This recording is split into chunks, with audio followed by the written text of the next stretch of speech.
Moi, j'ai fait l'école Estienne, seconde, première, terminale, dans une section qui s'appelle F12. Maintenant, c'est STD2A. Et on touche un petit peu à tous les domaines, stylisme, perspective, modèle vivant, graphisme. C'était un peu un programme assez chargé d'ailleurs.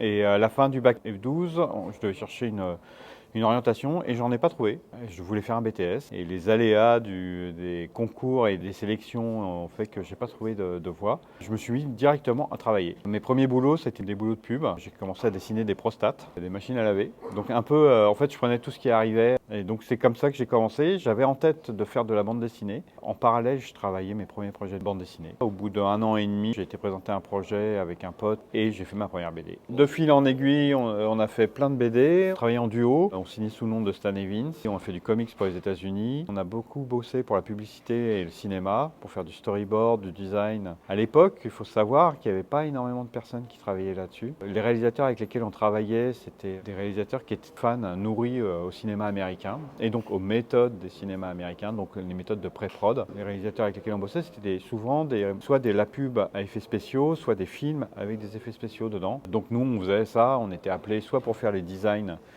des créatures, c'était souvent du monstre, qu'on a bossé pour Hollywood, Chewing Gum, Orangina Rouge, on a designé plein de trucs là-dessus. Et on aidait à vendre aussi les projets de pub en faisant les storyboards. En fait, avec le temps, je me suis détaché un peu de la bande dessinée et des travaux de commande, de publicité et de cinéma. Je m'en suis un peu lassé. Même si c'est très amusant, on apprend beaucoup de choses. Au final, de notre travail, de notre propre travail, il ne reste pas grand-chose en fait. Tous les dessins qu'on a faits, ils sont quasiment jamais vus par le grand public. Ils sont enterrés dans nos cartons. Et du coup, la création de mon propre chef me manquait. J'avais envie de produire par moi-même. J'ai développé depuis 17 ans un projet sans le calculer. Je me suis mis à dessiner un monstre par jour que je postais sur les réseaux. Et je l'ai fait 3 ans d'affilée. Il y a des monstres très simples sur fond blanc. Petit à petit, j'ai fait l'univers qu'il y avait autour. Puis après, j'ai eu envie de raconter des histoires. J'ai fait des expos, un travail sans but d'édition derrière. J'ai commencé à vivre en vendant mes dessins originaux en commençant à raconter des histoires avec mes monstres. Peut-être ma première expo, c'est toujours les premiers trucs, même si c'est complètement foireux, le premier livre qui est sorti, quoi. Travailler avec des gens incroyables, ça peut être aussi des très très bons souvenirs sur des projets qui sont vraiment mémorables. Parfois d'ailleurs, on travaille sur des films qui n'ont pas de résonance derrière ou qui foirent complètement. Mais la rencontre avec les personnes a été très intéressante. En fait, à chaque fois qu'on arrive à faire quelque chose qui a été difficile à faire, qu'on arrive à surpasser, voir le projet naître, quoi. Moi, quand je vois un projet que j'ai fait, ce que je vois en premier, c'est les défauts. Quand tu es un dessinateur, ce que tu vois en premier, c'est un peu ce que tu as raté. Et c'est pas un mal, en fait, en soi, parce que c'est ce qui fait progresser, en fait. Le jour où j'arrêterai d'être critique sur ce que je fais, je pense que je serai créativement mort, en fait, je pense. Ce serait le temps de s'arrêter, surtout.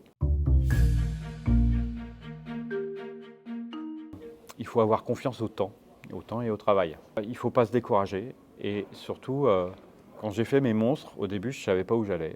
Je n'avais pas vraiment forcément d'idée en particulier. Et je me suis dit, je vais faire cet exercice-là. J'y suis allé innocemment. Quand je vois en 1 an, du premier monstre au dernier monstre, en faisant juste un travail quotidien de 1 heure par jour, j'ai eu une progression de folie. Pourtant, ça faisait déjà 20-25 ans de dessin que j'avais derrière moi. J'avais fait vingtaine ou trentaine de bandes dessinées. Et j'ai progressé encore de manière surprenante. En fait, il faut croire au temps, au travail, parce que ça nous fait évoluer, ça nous fait progresser. Et c'est peut-être des petites notions infimes, invisibles à l'œil nu au quotidien, mais qui sur le temps sont hyper payantes.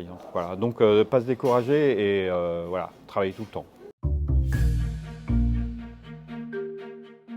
En fait, j'ai eu des films préférés qui sont devenus moins préférés avec le temps. C'est des films qui m'ont construit. C'est un peu aussi des références de vieux, quoi. J'ai grandi avec Retour vers le futur. Et puis c'est des films parfaits pour moi. Die Hard aussi est un film parfait. Indiana Jones c'est un film parfait. Il n'y a rien à retirer, quoi.